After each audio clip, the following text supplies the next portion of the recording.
And this is the kitchen. Okay, I like this unit. How much did you say rent was? This unit is $5,000. Choose to renew our lease in August. It's going to cost us $4,008 a month.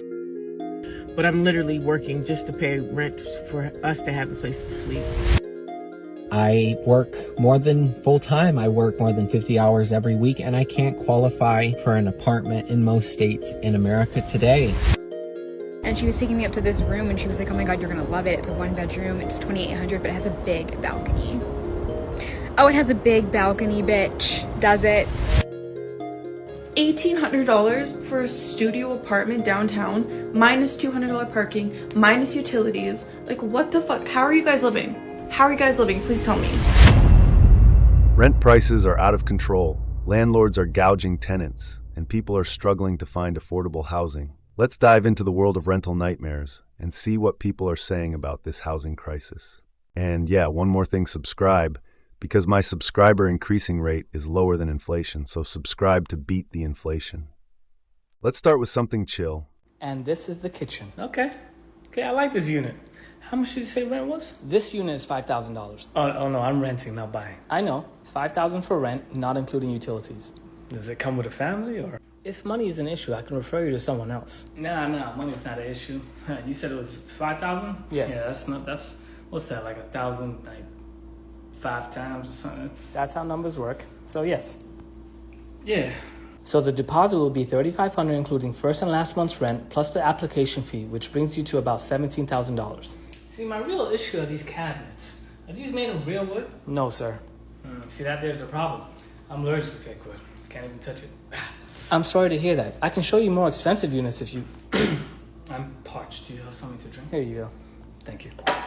So tell me more about the neighbors. Your closest neighbor is a lawyer. Very nice. And what do you do for work, sir? Oh, well, I've had some experience in the legal system myself. Oh, like a judge. Bring back $900 rent. I keep telling y'all we all need to go on a rent strike. Every state all together at the same time. That's the only way they'll stop increasing rent.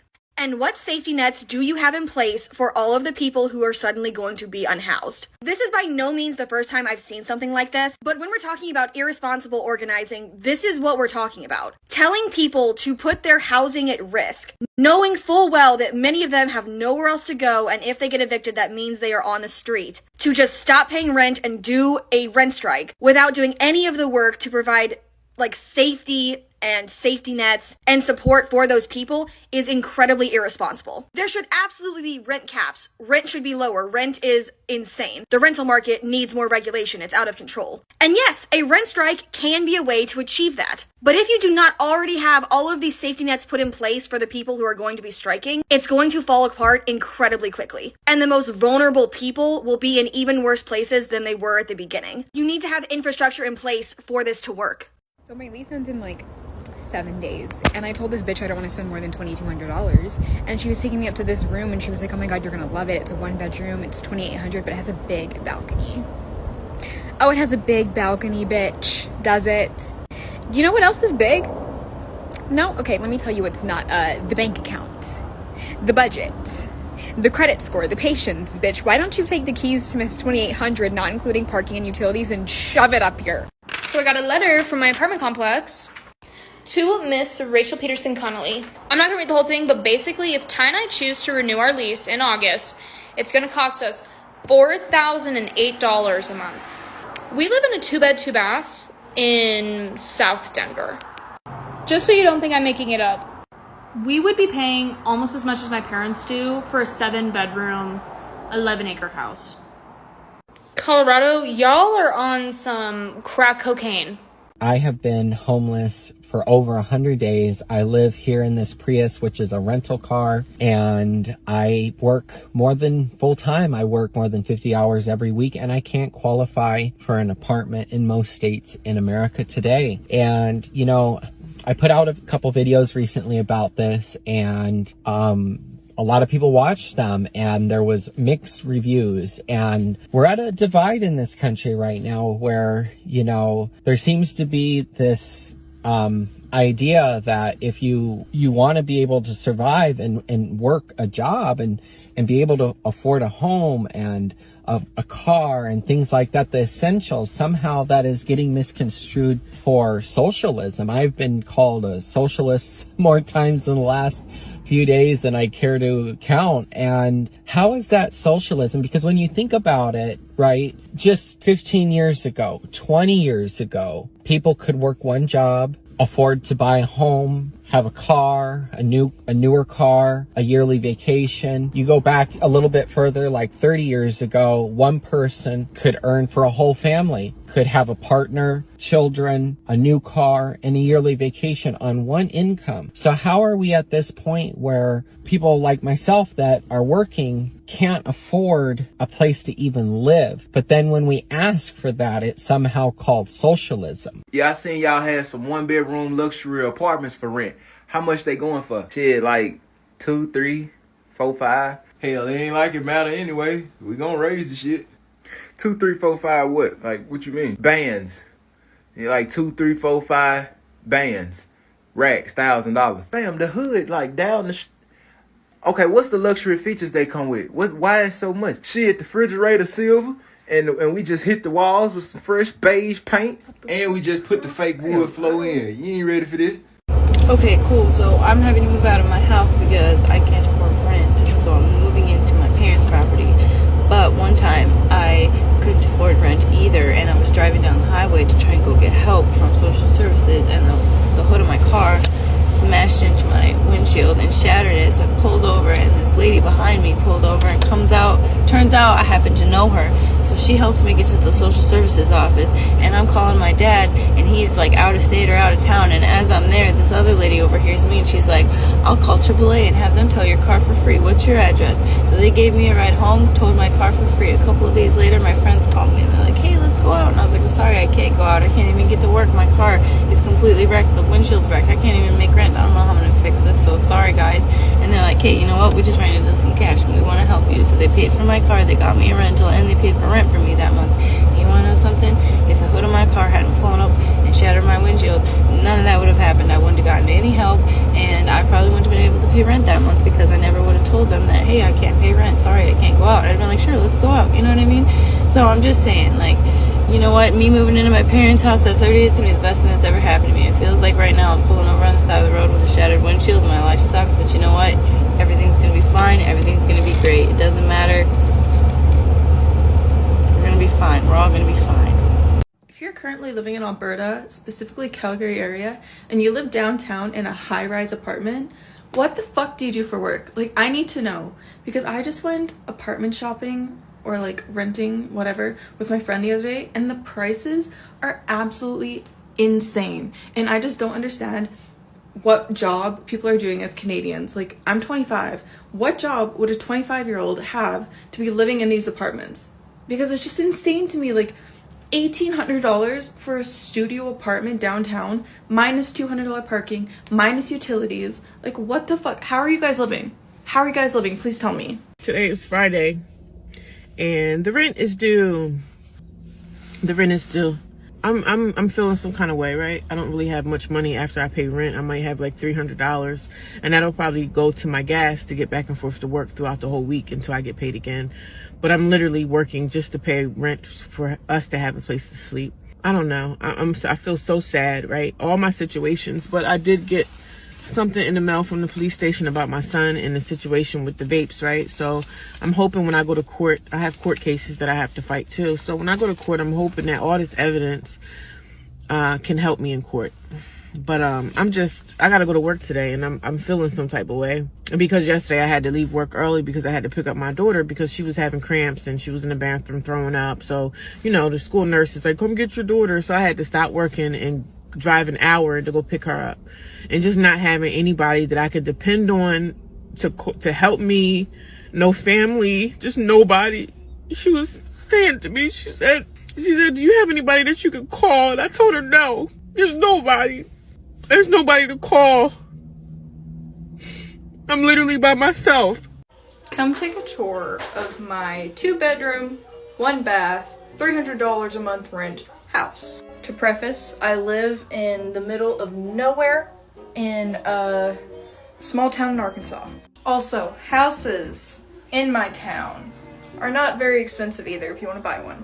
And yes, it is only $300 a month to live here. I'm not going to show the bedrooms because I'm not going to show you my son's bedroom and mine and my husband's bedroom because that's weird. But I will show my bathroom and living room and kitchen. To start off with, we got this big ass mirror and all my little goodies. My little crystal collection. Not gonna lie, I got that off of Temu. I wouldn't say it's very girly pop. Not a big fan of this like ancient, I don't know what to call this. This house was built in like the 60s, okay?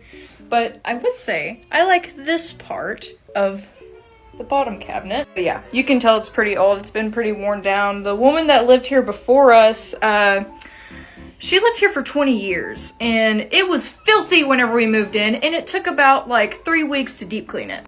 And then we have a small little hallway. Here's some storage right here that just has some tools and all the diapers, and we have way too many blankets.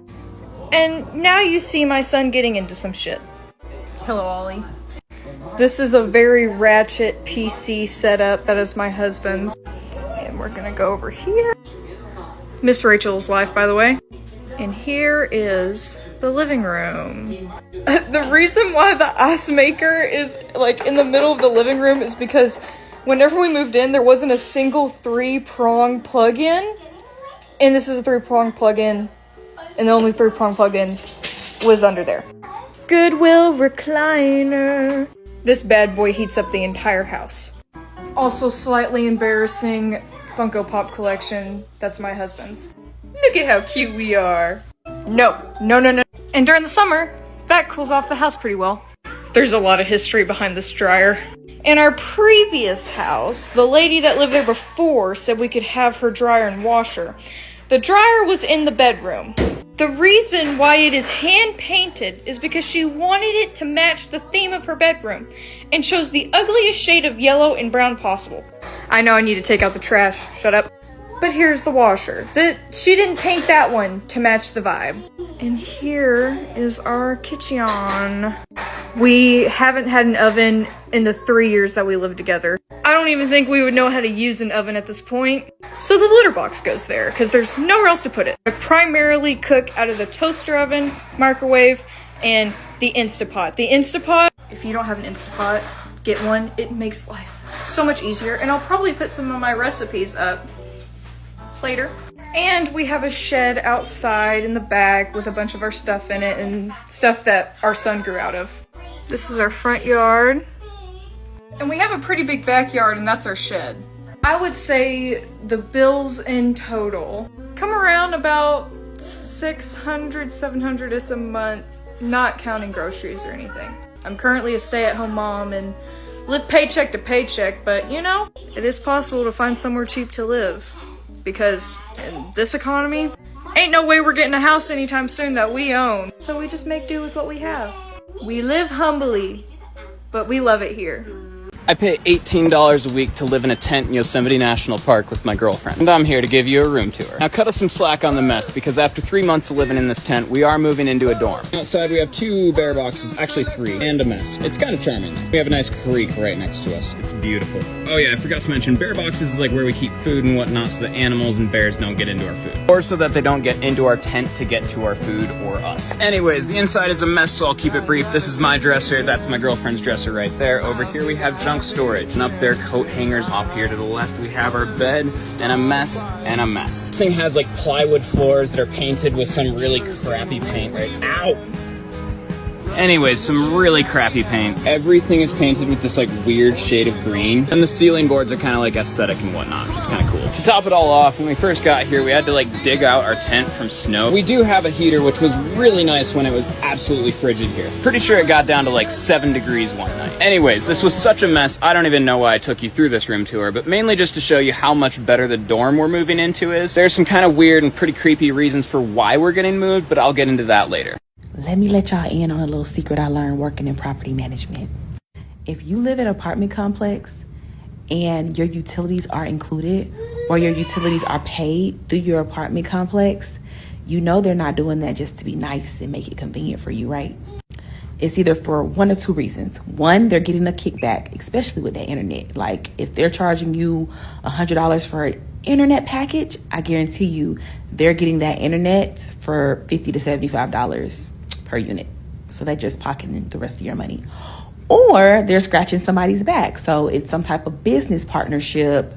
And, you know, they just want to hook up one of their homeboys and make sure they get paid for every tenant and every door that they have at their apartment complex. So yeah, that's your sign to start putting that plan in place to purchase a home. Have landlords lost their minds? My roommate moved out a few months ago, so I currently live in a 2-bed, 2-bath by myself. And the price that I am paying for rent for a 2-bed, 2-bath with 2 parking spaces is the same amount of money I would be paying for a studio in Los Angeles, California. I feel like our whole perspective is warped because I hear people talking about, oh, I found a studio for $2,000, what a good deal. I just can't even process what is happening with rent costs in LA and also around the whole country. How is anybody affording rent? How? Hi, we'd like to see this apartment for rent. No pets. Okay, we don't have any. Renter pays all utilities. Okay, that's fine. You need a 3-to-1 income to rent ratio. Great, we do. You need a credit score of at least 670 to even be considered. Great, that means we qualify because both of our credit scores are above 670. You need to fill out an application first, and then we can go ahead and decide. Okay, here's the application. Sorry, we've already rented out this property as of 2 days ago. Wonderful. How thoughtful of you to let me know after the fact. I am this close to just thinking maybe it is better to rent for the rest of my life than to actually own property. Which sounds sad to say, but hear me out. It has always been my dream to purchase my own home, which is the whole reason I even started working 2 jobs for the last 5 years, hustling my ass off because I want to purchase my home so bad. I feel like a part of me is starting to realize there's so many cons to owning your own home. For example, number 1, if I were to buy it in California, I would have to have a 30-year loan. And I don't want to spend the next 30 years of my life paying off my home. That means I'm never able to just up and leave because now my home is here, my life is here. If anything goes wrong as a homeowner, I have to fix it, which could be so expensive. Roof, plumbing, maintenance, all of that, right? That's something I would be responsible for. If I move out of state though, which by the way, I can more than enough afford to pay off the home within like 5 years, then I had to pick up my whole life here, move it somewhere else, hopefully find a job over there. Even if I move it there, regardless, I can't just leave. Now my home is there. Versus if you rent, like if you rent an apartment, if anything goes wrong, you're not responsible. Also, you can up and leave whenever you want. You're not restricted. You can break the lease and you can move to another state if you please to. I don't know. What do you guys think? I feel like one of the ways that people enter homelessness that isn't talked about enough is when you have already gone through the process of finding an affordable place to rent and you're living there, and then your landlord sells the home to another landlord. That landlord comes, buys the home, does nothing to it, and then ups the price and prices you out of your home that you're already living in. That happens all the fucking time. Like, you could literally have done all the work, made sure you found a spot that you could afford, was in your price range, wasn't extravagant or whatever people say about us who don't have enough money. Like, the people that you rent from can literally just sell your house to somebody else, and that other person can start charging way more for the same exact thing, and you cannot afford it, and you could be out of a house, especially when it happens near the end of your lease. Well, that was a depressing look at the rental market. It's clear that finding affordable housing is becoming increasingly difficult. Let's hope that governments and policymakers take action to address this crisis. Don't forget to like, comment, and subscribe for more content like this.